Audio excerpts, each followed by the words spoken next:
La DITAES, dynamique pour une transition agroécologique au Sénégal, vous invite à la 4e édition des Journées de l'agroécologie.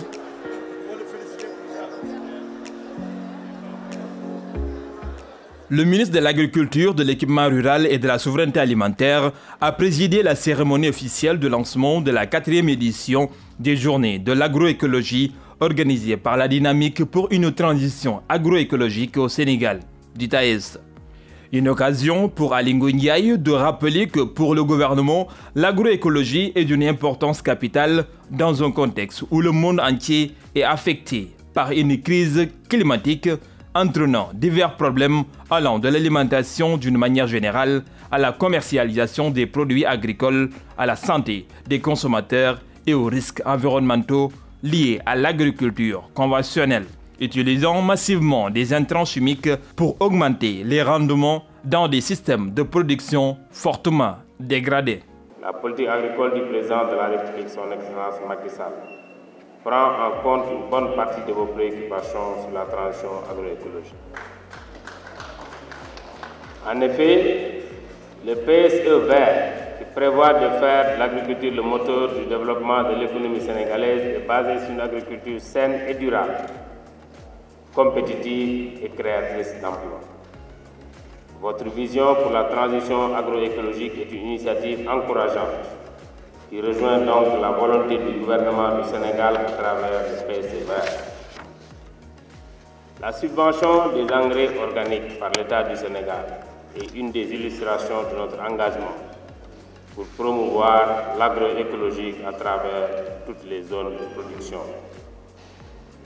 Je précise que jusqu'ici, non seulement nous consacrons 10% de nos achats en engrais l'année dernière, mais nous faisons une subvention jusqu'à 80% des engrais organiques. Mieux,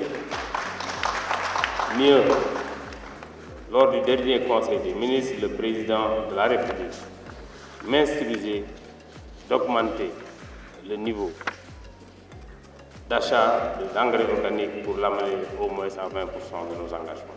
Cette transition paraît essentielle pour parvenir autant à une sécurité alimentaire durable qu'à une résilience face au changement climatique, mais le défi reste de taille.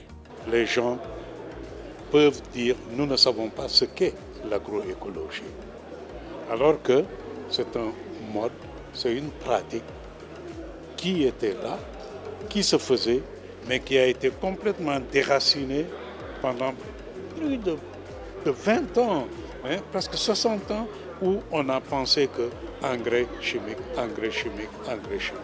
Changer cette mentalité, ça ne se fera pas du jour au lendemain. Et donc nous travaillons à ce que ce changement de mentalité, qui est le premier élément pour engager l'agroécologie, se fasse. Nous savons qu'aujourd'hui, pour pérenniser l'agroécologie, il faut que les maires s'impliquent.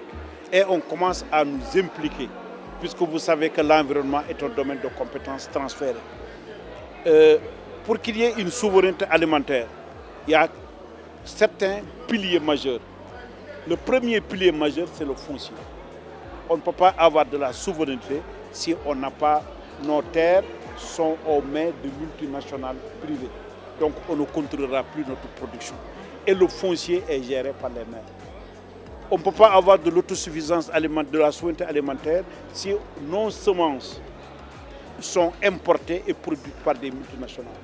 Il faut qu'on suscite au niveau local des semences paysannes, des semences portées de telle sorte que qu'on n'ait plus besoin même d'avoir des subventions pour acheter les semences. Pour avoir la souveraineté alimentaire, il faut qu'on ait des intrants. La guerre de l'Ukraine a montré que on peut avoir de l'argent et ne pas avoir d'intrants. Donc on n'a pas de souveraineté.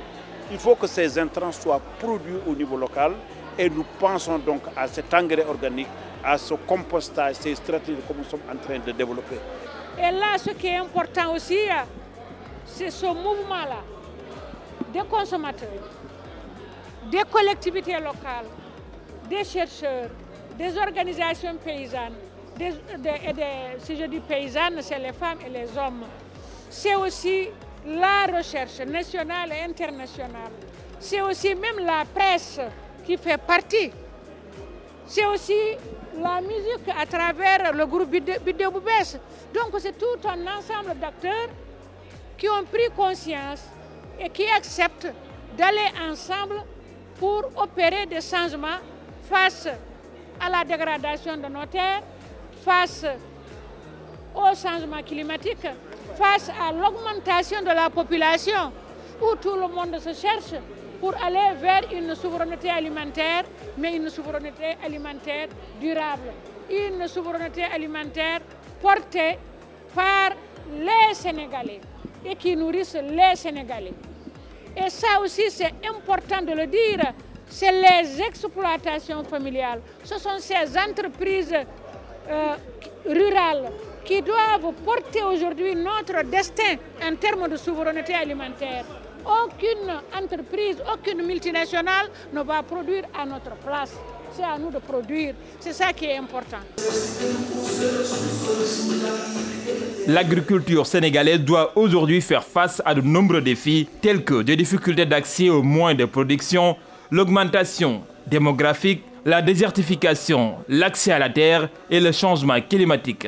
Le système agricole et industriel est loin d'être adapté pour répondre à ces défis, qu'il a au contraire tendance à aggraver. C'est pourquoi il est progressivement remis en question au profit d'une transition vers un autre modèle, l'agroécologie. Merci et rendez-vous demain pour un autre numéro.